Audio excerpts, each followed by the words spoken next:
Olá, gente peregrina! Olá, gente membrezina!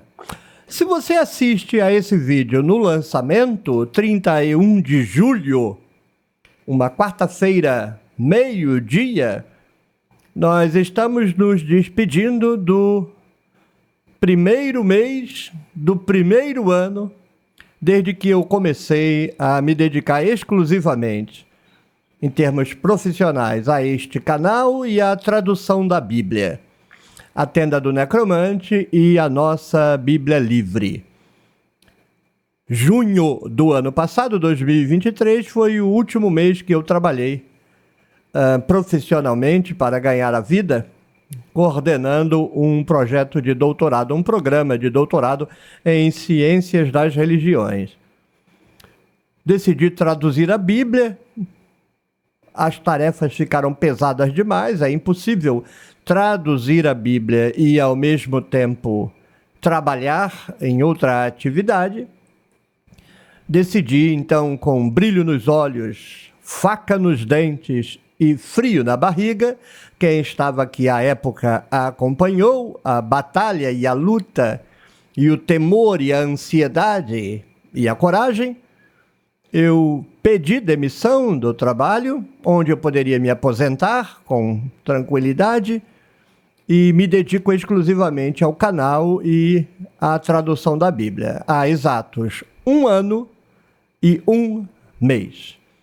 Amanhã, então, agosto, começamos o segundo mês desse empreendimento ousado, um pouco louco até, mas até aqui tem sido bem sucedido. Eu já publiquei Gênesis inteiro, Êxodo inteiro, Levítico até o capítulo 12, e só dei uma interrompida justamente por conta dessa playlist aqui, a Bíblia toda verso a verso, porque eu quero sincronizar as duas atividades, a tradução e o comentário, porque antes era tradução um livro e comentário de outro.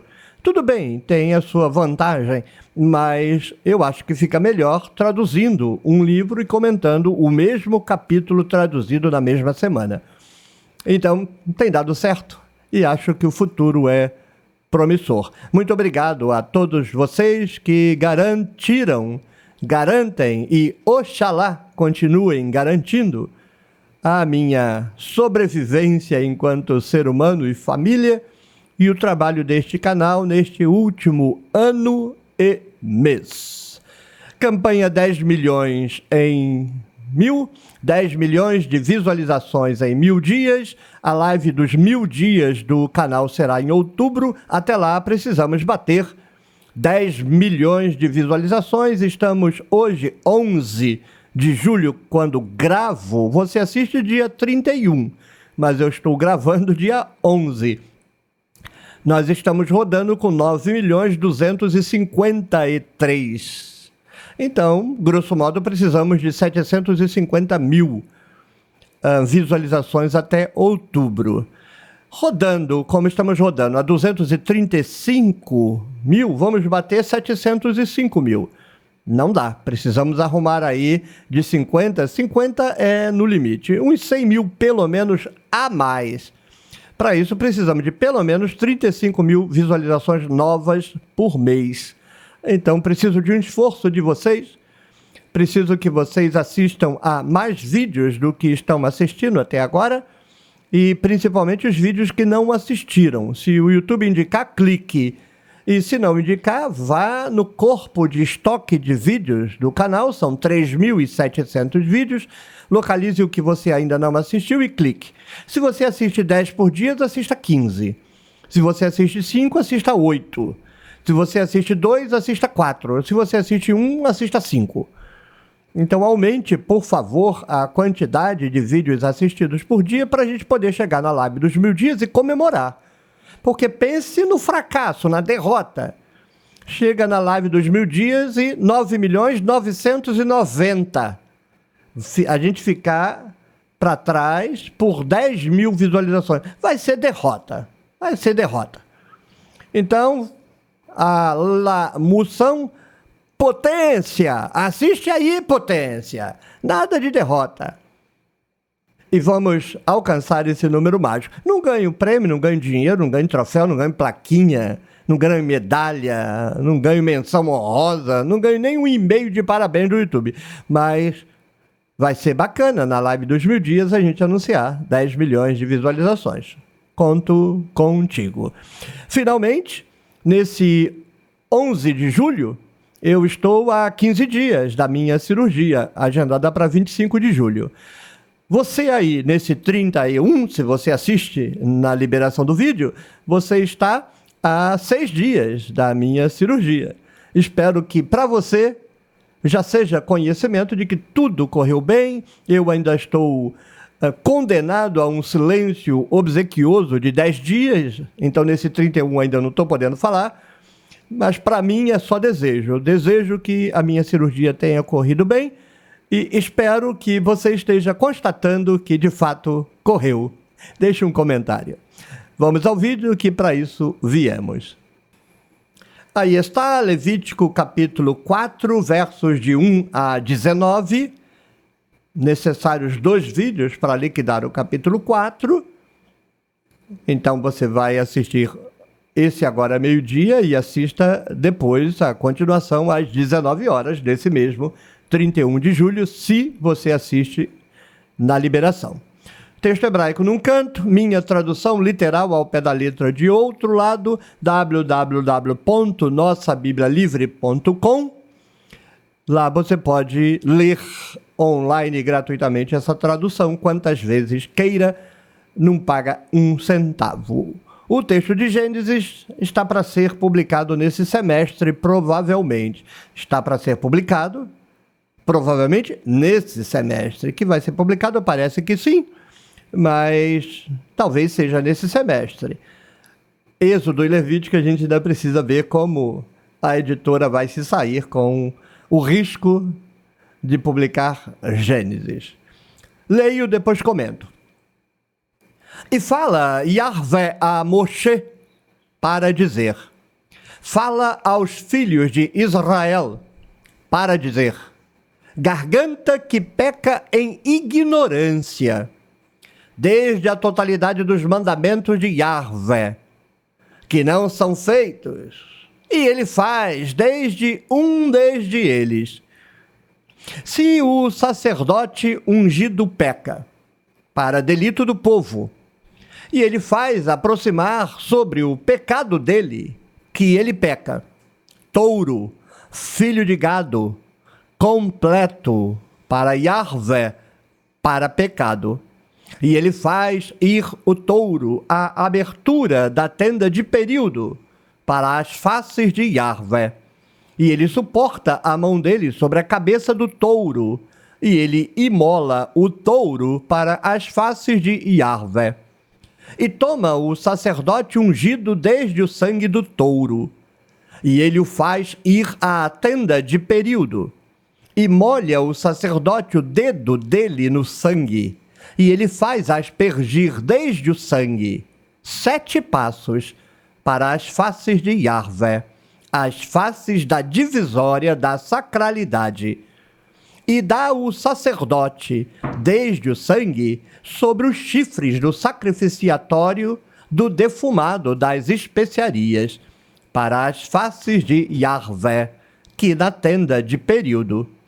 E a totalidade do sangue do touro ele derrama ao fundamento do sacrificiatório do submento, que é a abertura da tenda de período. E a totalidade da gordura do touro do pecado ele faz alçar desde ele.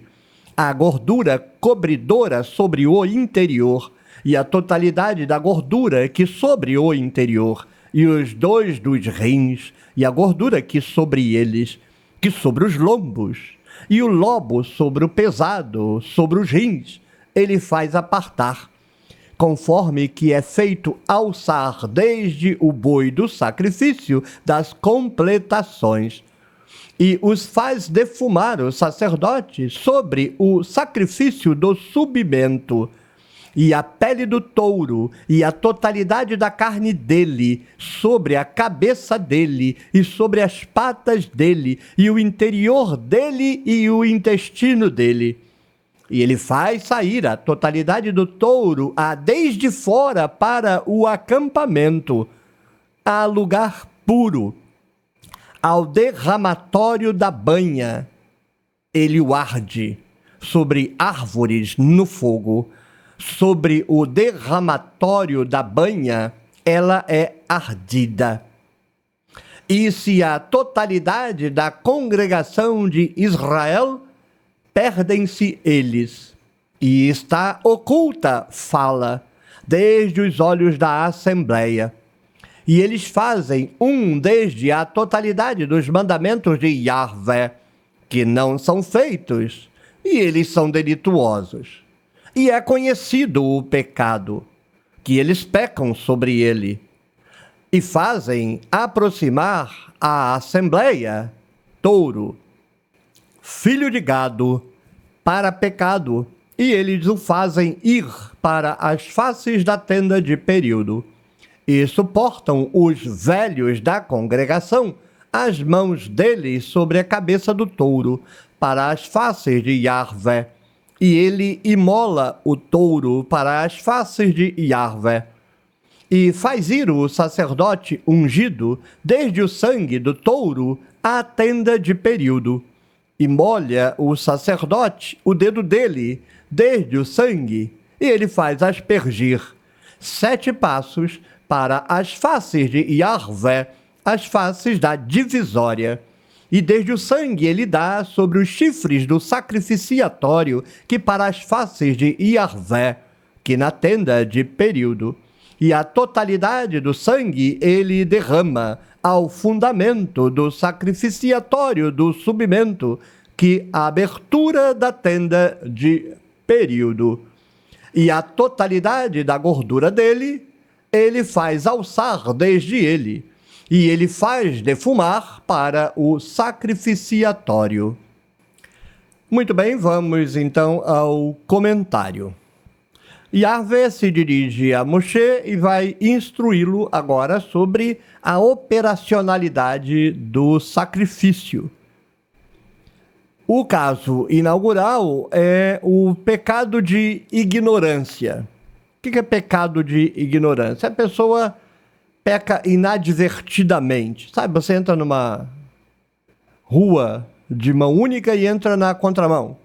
Aí vem o guarda e você diz, não sabia. Bem, o fato de você não saber não significa que você não esteja errado. Você está errado, vai pagar multa do mesmo jeito e vai para a escolinha para aprender a olhar sinal de trânsito.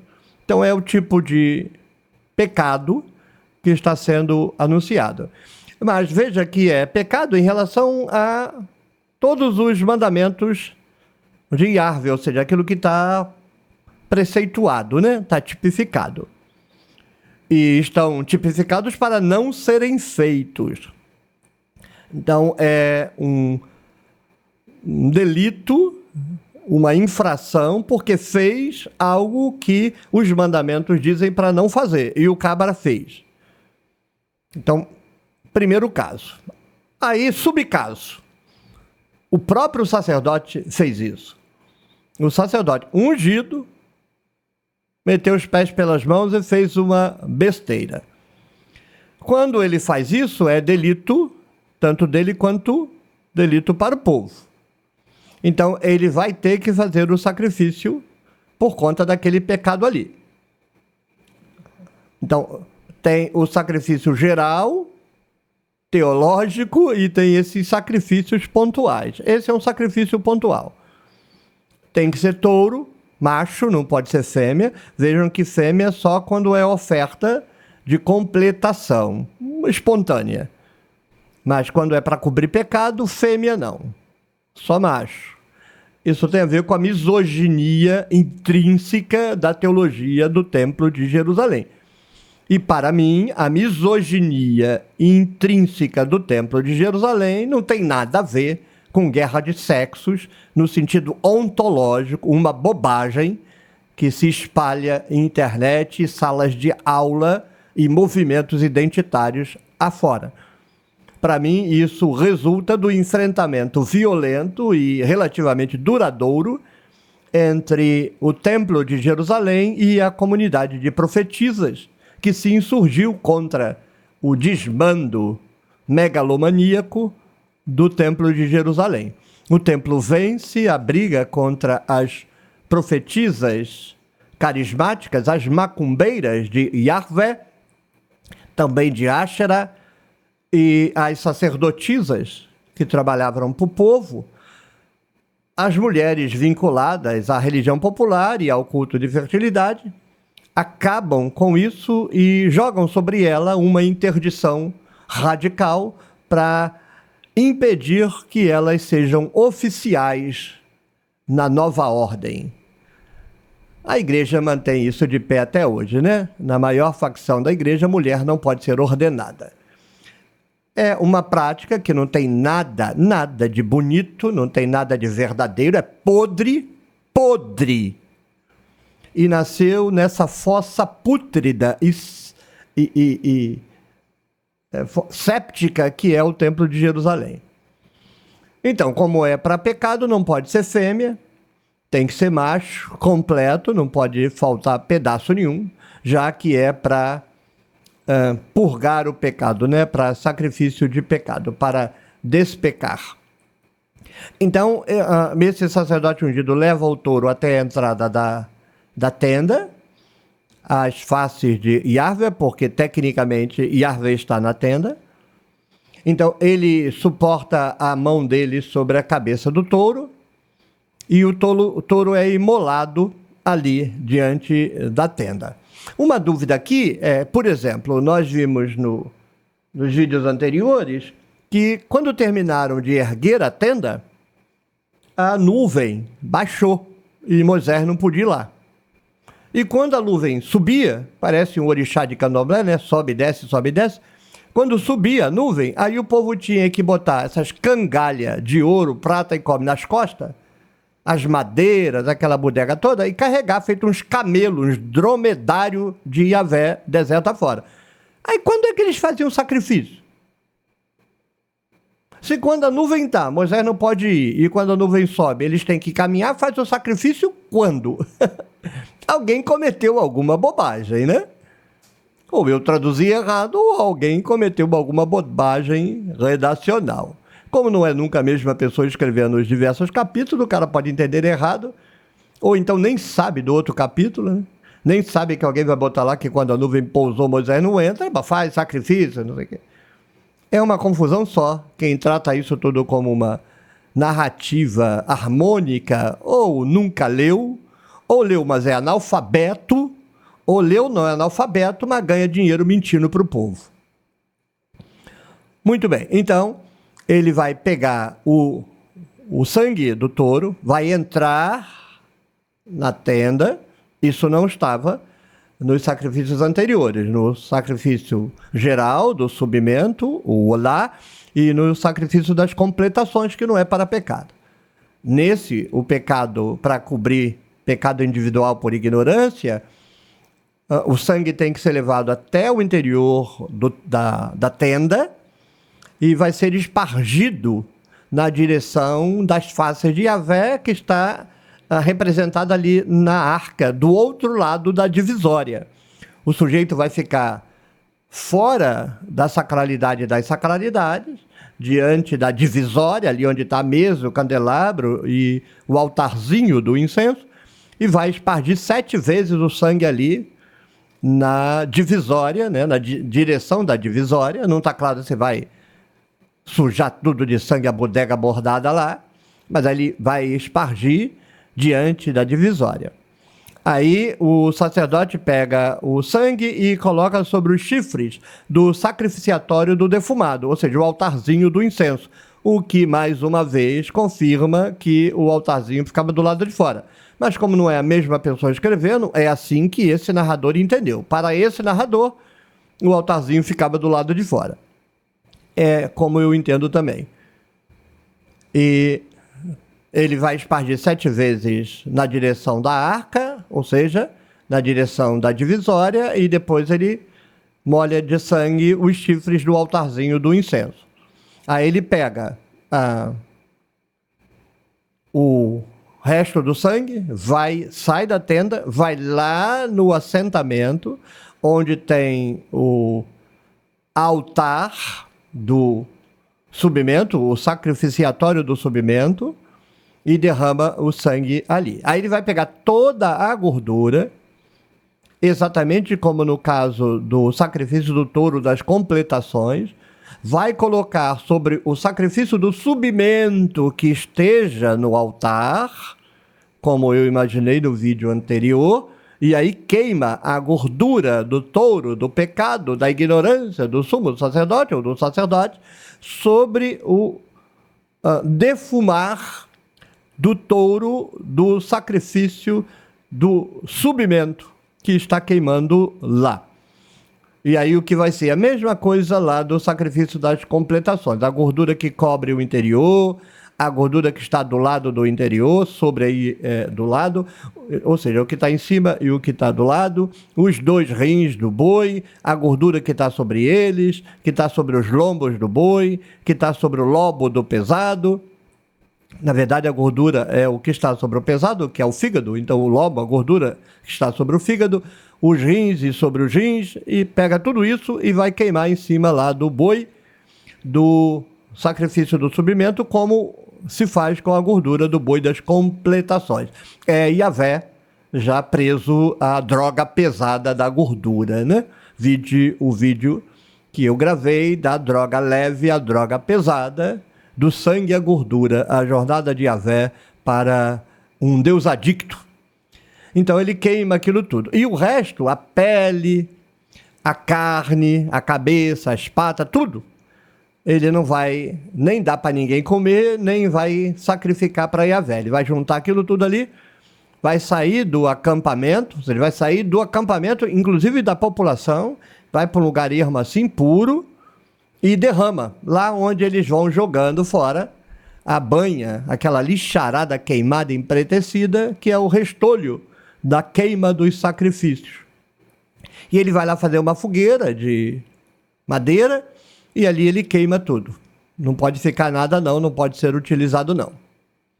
Segundo caso, vamos à metade dele agora, e a metade continua no próximo vídeo. Não dá para dividir esse capítulo em 2 sem acontecer isso. O ideal era dividi-lo em 3. O que eles fazem é, no caso, quando a totalidade da congregação de Israel se lascou, né? E o que aconteceu, o que foi feito, oculta fala é isso, né? O ato.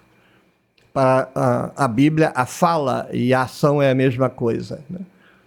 A fala é uma ação. Por isso a palavra é uma coisa. Então, o que foi feito está meio que escondido, ninguém está sabendo. E eles descumpriram um dos mandamentos de Yahvé, igual ao caso anterior. Mandamento negativo, né? Não faça isso, não faça isso, não faça isso. E eles fizeram e aí se tornaram delituosos. Então eles vão lá, confessam isso, porque não, é esquisito, porque dá a impressão que é um pecado oculto que agora ficou conhecido.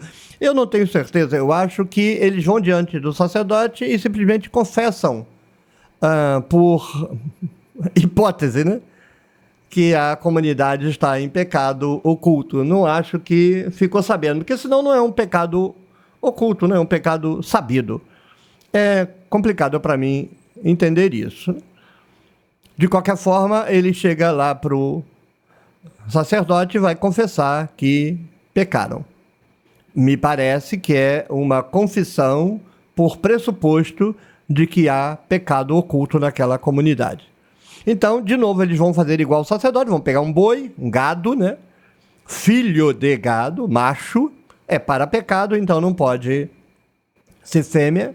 Leva exatamente a porta da tenda.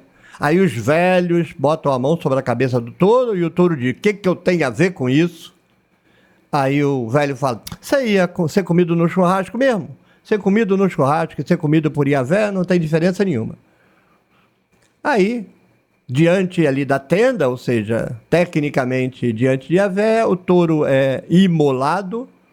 Aí eles pegam o sangue do touro, o sacerdote vai pegar, vai entrar, a tenda do período, exatamente a mesma coisa, vai aspergir na divisória, que fica às faces da tenda, né? A tenda fica do outro lado, a tenda não, a arca. A divisória está dentro da tenda, de um lado fica a arca, do outro lado fica a mesa, o candelabro e o sacrificiatório do defumado. Também vai jogar sobre os chifres do sacrificiatório. Aí não está especificado, né? Só está sacrificiatório, mas é o sacrificiatório do defumado. É o altarzinho do incenso que está ali encostadinho na divisória, exatamente como no touro do pecado do sacerdote ungido. E com isso, então, ele repete aquele mesmo rito lá que o sacerdote fez para o pecado dele. E o resto, exatamente como o rito anterior, ele vai jogar na base do altar do subimento. Ou seja, ele pegou o sangue do touro que foi sacrificado na porta da tenda, entra dentro da tenda. 7 vezes ele salpica sangue assim na direção da divisória, eventualmente sujando a própria divisória. Pega um pouco do sangue e suja os 4 chifres do sacrificiatório do defumado. O resto do sangue que sobrou, deve ser uma montoeira de sangue, quanto sangue tem um boi, ele leva lá fora, sai da tenda, entra no assentamento, que é outro espaço. Lá está o altar do sacrificiatório do subimento, e ele então joga o sangue ali na base desse altar. Aí o que faz com o boi que está lá dessangrado? Bem, vai pegar toda a gordura dele, exatamente como no rito anterior, e defumar lá no sacrificiatório. Bem, esse sacrificiatório só pode ser o altar do subimento, ao pé do qual o sangue do touro foi jogado. E não está dizendo se vai defumar sobre um sacrifício de subimento que lá esteja queimando, como foi dito exatamente do rito anterior. Mas me parece que sim. No vídeo anterior eu questionei se essas lacunas são preenchidas por uma espécie de tratamento de paralelismo sintético. Então você sai somando todas as informações e depois o conjunto das informações você repete em cada sessão. Então, se no rito anterior, que é o sacrifício do touro por conta de pecado, quando a gordura desse touro for queimada no altar do subimento, tem que ser queimada sobre um subimento que esteja queimando lá, me parece que nesse caso também faz defumar para o sacrificiatório, mas não é em cima da madeira. Tem que estar lá um sacrifício de olá, um sacrifício de subimento.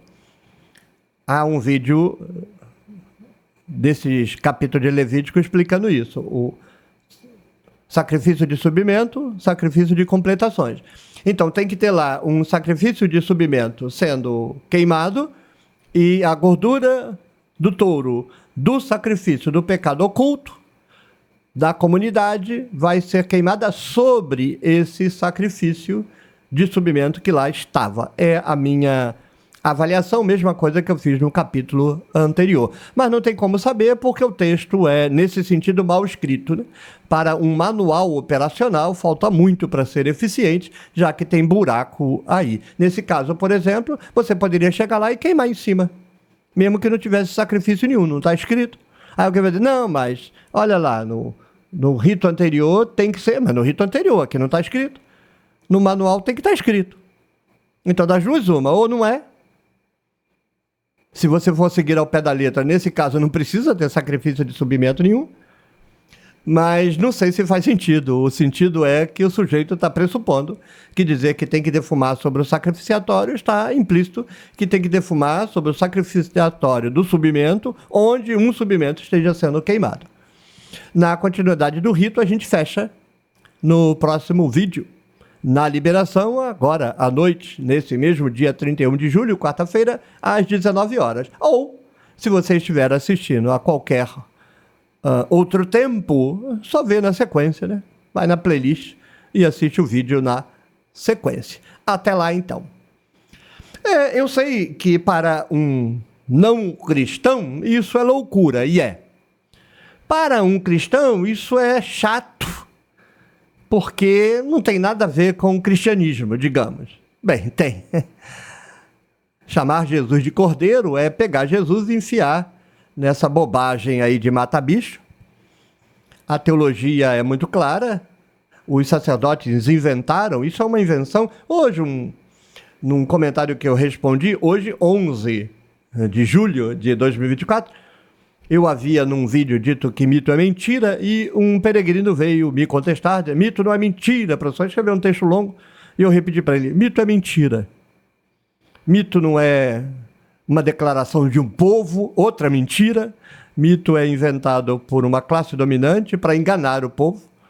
Então não me venha com essas conversas fiadas de pseudociência humana, não, que aqui não cola, não. Então o sacerdote inventa um mito que é mentira, não tem verdade profunda nenhuma, não tem sentido junguiano. Sentido junguiano de Bíblia é meus ovos. É uma mentira pútrida e canalha do sacerdote de que todo judeu, quem pegar o Antigo Testamento e aplicar a humanidade é burro, analfabeto bíblico, analfabeto funcional ou assalariado de picaretagem.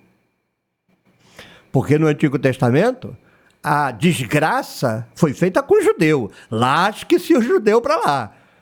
Quem jogou para cima de nós foi o imbecil do Paulo. Maldito Paulo, 1000 vezes maldito.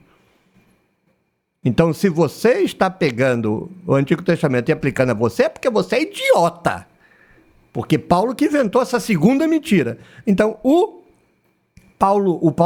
sacerdote inventou a primeira mentira. O judeu é pecador, Deus vai matar, porque é pecador judeu, mas se o judeu vier aqui no meu templo, coincidência, né? O quê? Você matar o bicho lá? Não. Para Yahvé perdoar você, você tem que matar o bicho, mas aqui no meu templo. É muito vagabundo esse sacerdote. Então, se você vier aqui matar o bicho, Deus... Não é que ele vai te perdoar, que não existe perdão nessa porcaria dessa matriz teológica. Vai empurrar para frente o seu pecado. Você vai morrer de qualquer jeito, mas você pode durar aí mais uns 7 anos. Mas você tem que matar bicho todo ano. Aí lá na frente, alguém, uns dizem que é Paulo, mas o pessoal é meio fetichista, né? Não sabe pensar fora da caixinha. Então fica... É Paulo. Chega a dar urticária cada vez que eu ouço falar de Paulo. Alguém fez a transposição, a cruz virou altar, Jesus virou cordeiro, então toda essa porcaria pútrida foi aplicada a Jesus, coitado, não tinha nada a ver com isso, se existiu, não tinha nada a ver com isso aí, mas ainda continuou para judeu, lá, acho que se judeu para lá, mas aí vem Paulo e joga para cima de nós. Então... Tudo que você ouvir do seu pastor falando, aquelas asneiras teológicas toda de culto de domingo, é uma analogia mal feita, ignorante, interesseira desses textos. Tire esses textos e Jesus, como cordeiro, vira um bé e mais nada. Porque lustrabanco é ovelha. É cordeiro. Cada fiofó que lustra banco é um bézinho, bé pra cá, bé pra lá. Mas Jesus é cordeiro no sentido de que ele é o sacrifício de Deus para a salvação do pecado, mas com base em quê? Nessa invenção que o sacerdote fez. Então, tire Levítico. Tire Gênesis 3. Acabou Jesus como cordeiro. Vira um lustrabanco, oritimbó, de passar óleo de peroba em madeira velha de banco. Agora, se Jesus é um cordeiro no sentido de que Deus matou para salvar, tirou da onde? Dessa bobagem. Chata, técnica, mentirosa até a próstata. Então, repitam todos comigo para aquele peregrino indignado com a verdade aprender. Mito é mentira. Este capítulo inteiro é uma mentira. A culpa dele estar enfiado na nossa cultura não é do escritor. O escritor estava mentindo para o povo dele. O desgraçado que prendeu a gente nesta porcaria dessa mentira foi o desgraçado do Paulo. Toda a condenação àquele miserento, daquele quasímodo, daquele energúmeno que a tradição chama de Paulo. Se você gostou, clique no joinha, deixe o seu comentário. Pode ser uma crítica, pode. Você pode criticar o que eu estou falando, se for educado. Se não, tá vendo esse dedo? Tá vendo? Você não tá vendo aqui, mas tem um botão aqui, Del. É delete. Eu pego o mouse, passo em cima do seu comentário e deleta. Vai, polícia. Pra ver como eu tô preocupado com a sua crítica mal educada. Eu nem durmo. Nossa, o menininho fez uma crítica mal educada, o que tá certo. Deleto. E não pense que eu leio até o final, não. Nem leio até o final. Eu vou lendo. A primeira palavra mal educada eu já deleto, porque nem saber o que vem depois. Professor, era brincadeira. Morreu. Seu comentário foi pro limbo para você aprender a brincar. Então, crítica tem que ser crítica. Por exemplo, o do menino. Professor, mito é mentira. Não deletei. Só repetir para ele, mito é mentira, e você está passando por uma experiência de self-deception. Você está mentindo para você mesmo. Então, se não é mal educada, fica. Aguenta o tranco, mas fica. Pode ser um elogio contido, rasgado. Não tem problema, não.